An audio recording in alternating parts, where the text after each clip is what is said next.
What's up guys, Sparrow here. Just a quick announcement before we begin. I've decided to finally open my doors to coaching again.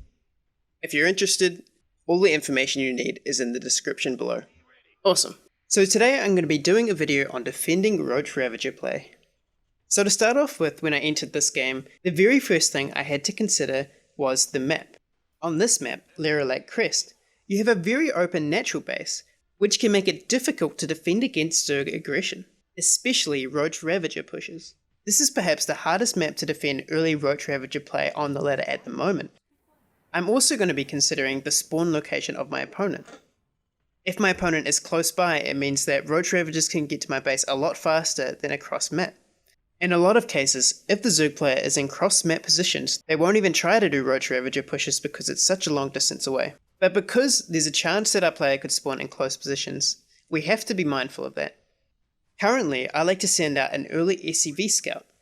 A number of Zerg players recently have been going for very aggressive one-base plays, which is surprisingly strong on a 4-player map, considering that a lot of the time you only want to build a Reaper to scout.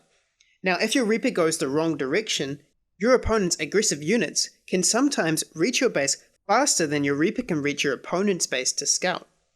With my SCV scout, all I'm looking for is to find where my Zerg opponent is, and if they've taken an early spawning pool before the hatchery. Because we saw the timing of the hatchery, which is around 1 minute, the standard time for a Zerg natural base, we know that our Zerg opponent could not possibly do any aggression. So without even scouting our opponent's main base, we can send our SCV home to continue mining. Alright, cool. So now I can continue with my build order. All I'm going for in this game is a quick Reaper which I can use to scout my opponent. I'm also going to be going for a fast second gas, fast factory, and fast starport. The fast second gas and fast tech buildings allow me to choose between building harassment units or defensive units depending on what my Reaper scouts. I'm also going to be building a Marine after the Reaper to pick off overlords and to help to defend any Zergling aggression that might have sneaked past my Reaper. With my Reaper scout, I'm primarily looking for the location of the spawning pool and whether or not speed has started. I'm also looking for if my Zerg opponent is still mining gas with 3 drones, has more than 6 Zerglings, or is trying to take an early third base.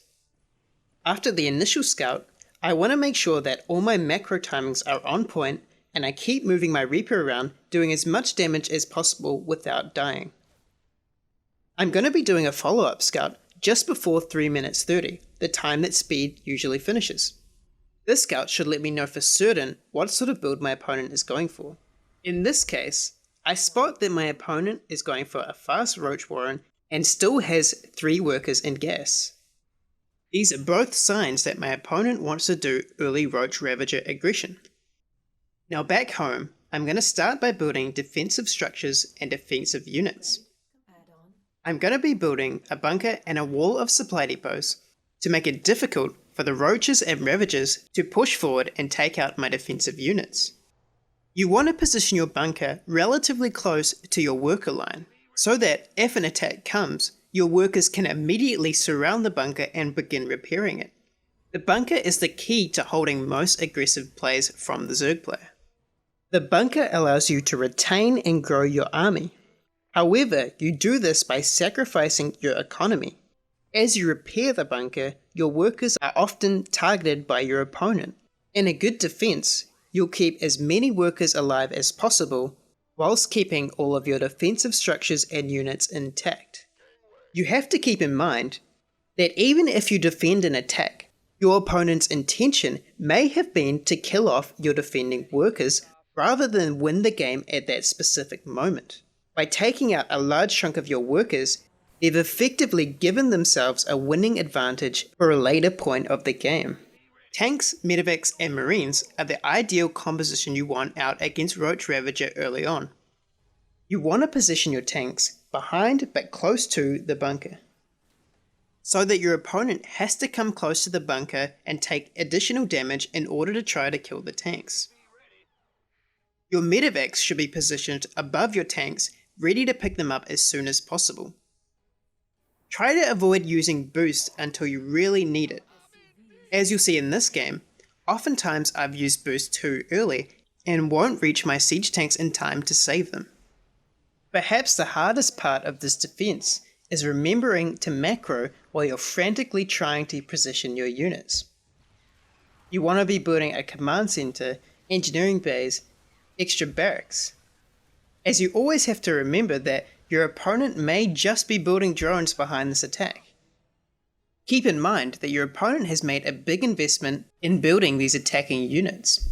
If you can defend and macro well, you'll gain a huge advantage going into the mid and late game. Another thing I could have done better this game was starting to harass earlier. Liberators are a great way to harass opponents that are going Roaches and Ravagers. Because your opponent has spent all their money on Ravagers and Roaches rather than Queens, it's very difficult for them to defend without bringing their Ravagers home, giving you time to safely macro up. Although we didn't hold the attack very well, we've made it into the mid game with a near even economy. Tanks and Marines are strong against Roaches and Ravagers, and we can slowly push out across the map towards the Zerg's base. While doing this, you'll want to make sure to send out drops to pull your opponent's army out of position. An out of position Zerg army allows you to move your tanks forward incredibly quickly. You can use this advantage to end the game before your opponent gets out the dreaded Ultralisk cabin. Alright guys, that's it for this video. If you enjoyed it or found it useful, please leave a like below. You can also support me by subscribing or following me on Twitter. Thanks for watching.